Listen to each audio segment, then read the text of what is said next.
Hello friends, welcome to my YouTube channel agri exam cracker Adda. आज मैं assistant engineer जो कि यूपीपीएससी में आप लोगों की परीक्षा होने वाली है, इसका प्रीवियस ईयर सॉल्व पेपर 2013 का कराऊंगा।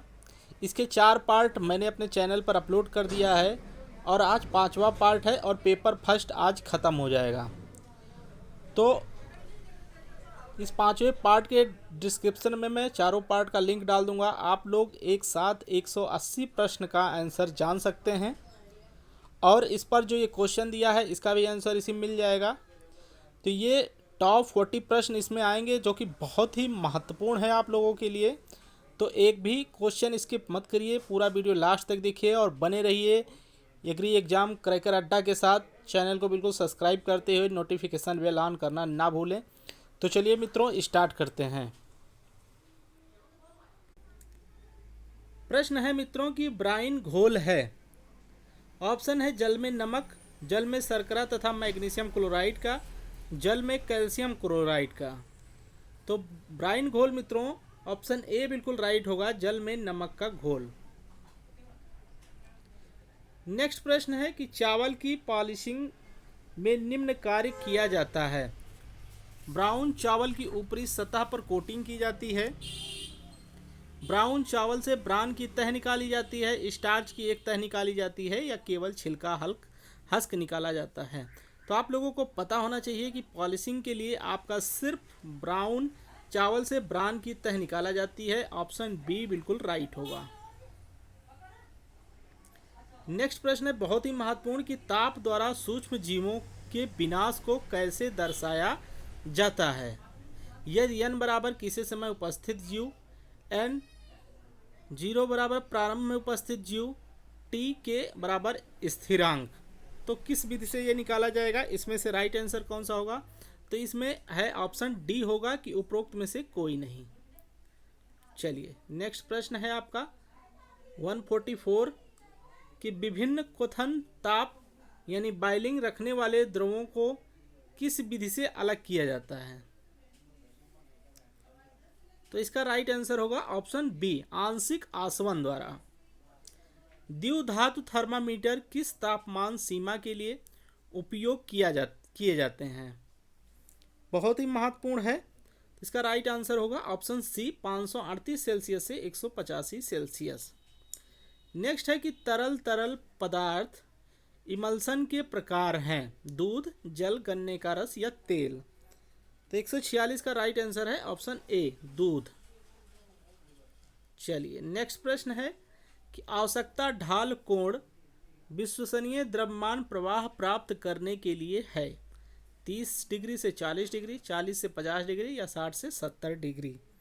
तो इसका राइट आंसर है 60 से 70 डिग्री। नेक्स्ट है कि साइलेज में दूषण को रोकने के लिए निम्न दर से उपयोग करना चाहिए 5 सेंटी प्रतिदिन, 10 सेंटी प्रतिदिन, 15 सेंटी या 20 सेंटी। तो इसका राइट आंसर होगा ऑप्शन बी, 10 सेंटीमीटर प्रतिदिन। सारे प्रश्न बहुत ही महत्वपूर्ण है, तो आप लोग नोट्स बना लीजिए। दानेदार माध्यम से प्रवाहित द्रव के प्रवाह के दाब में कमी की गणना निम्न के सूत्र द्वारा की जाती है, किसके? तो इसका राइट आंसर है ऑप्शन सी, एर्गन समीकरण द्वारा जो है गणना की जाती है। नेक्स्ट है अनाज भंडारण या भंडार संरचनाओं में चूहों को रोकने के लिए शंकु कोण किस ऊंचाई पर लगाए जाते हैं? बहुत ही महत्वपूर्ण है। तो इसका राइट आंसर होगा बी, 1.2 मीटर। एक वर्ष से अधिक भंडारण के लिए धान की सुरक्षित नमी होनी चाहिए, कितनी होनी चाहिए?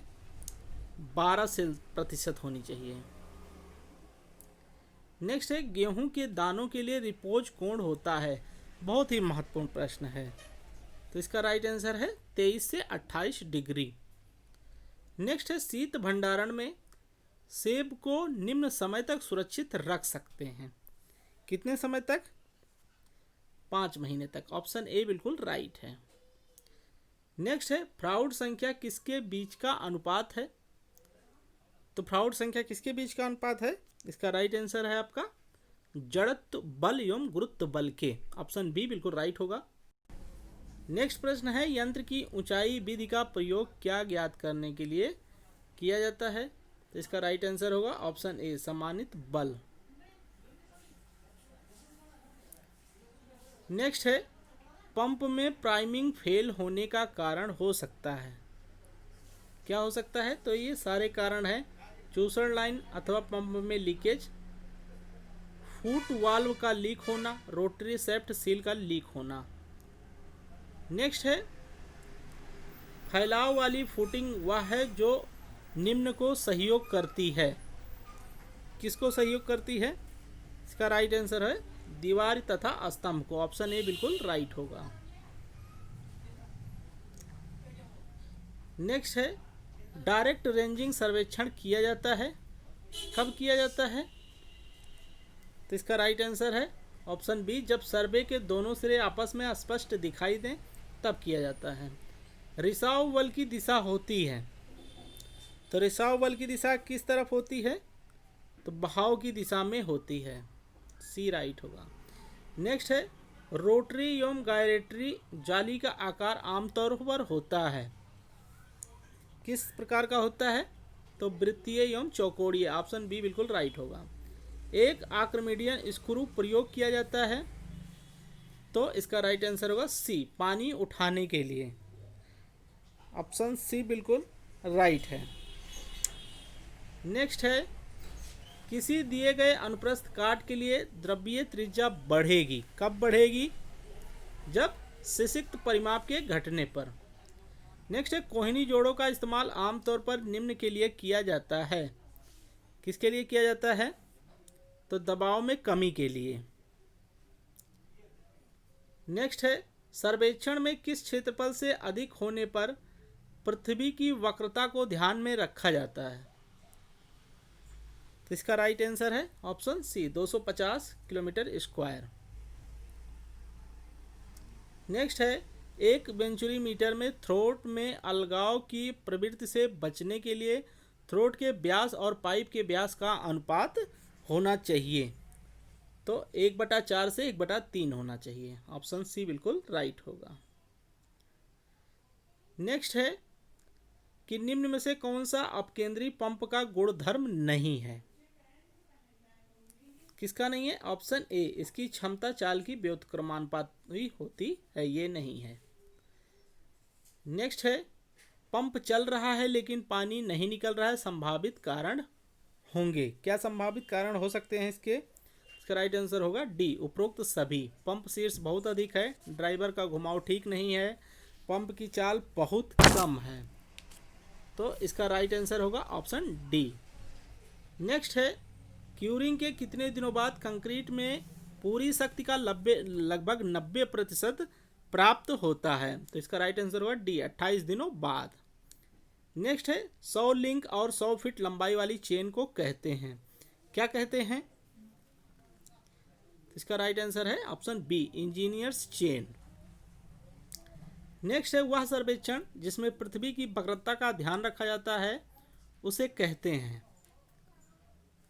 तो कौन सा सर्वेक्षण होगा वो? उपरोक्त में से कोई नहीं, वो हवाई सर्वेक्षण भी नहीं है। नेक्स्ट है, चेन सर्वेक्षण में सबसे लंबी चेन लाइन को कहते हैं। कौन सा लाइन कहते हैं उसको? तो बेस लाइन कहते हैं। ऑप्शन सी राइट होगा। नेक्स्ट है, सर्वेक्षण में त्रुटियां पाई जाती हैं। कौन सी त्रुटि पाई जाती है? इसका राइट आंसर होगा ऑप्शन डी, व्यक्तिगत त्रुटि भी होती है, उपकरण की त्रुटि और मापन त्रुटि, ये तीनों त्रुटियां होती हैं। नेक्स्ट है, सर्वेक्षण में कार्य के प्रगति की उल्टी दिशा में लिए गए लाइन की बेयरिंग को कहते हैं। क्या कहते हैं? 173, तो उसको पार्श्व दिग्मान कहते हैं, यानी बैक साइड। नेक्स्ट है, विभिन्न प्रकार के भूमि समतलन के तरीके में सामान्य तौर पर सबसे अधिक प्रयोग होने वाला तरीका है। कौन सा तरीका है? इसका राइट आंसर है ऑप्शन ए, प्लेन विधि।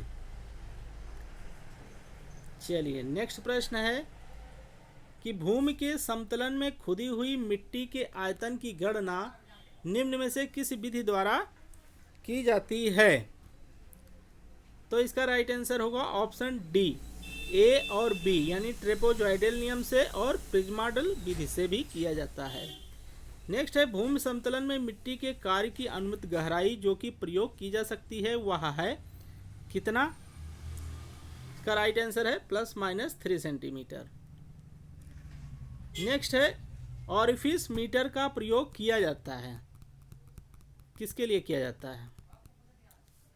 तो इसका राइट आंसर है ऑप्शन डी, पाइप में बहाव मापने के लिए।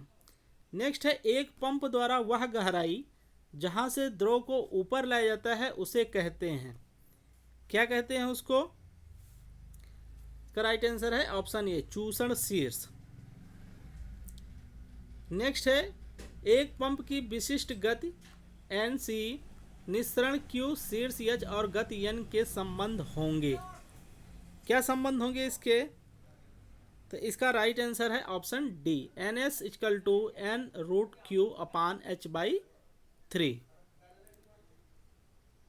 और इस वीडियो का लास्ट प्रश्न है कि यदि फ्राउड संख्या F है तथा आने वाले योम जाने वाले बहाव की गहराई y1 और y2 है तो द्रवीय उछाल का सूत्र है।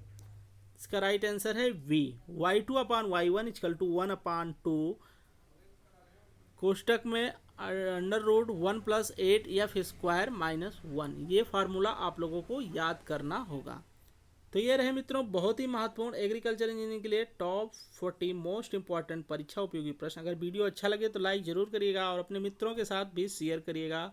इसी तरीके से अब मैं पेपर सेकंड सॉल्व कराऊंगा। तो चलिए दोस्तों, मिलते हैं नेक्स्ट वीडियो के साथ। तब तक के लिए thank you so much. Thanks for watching my video.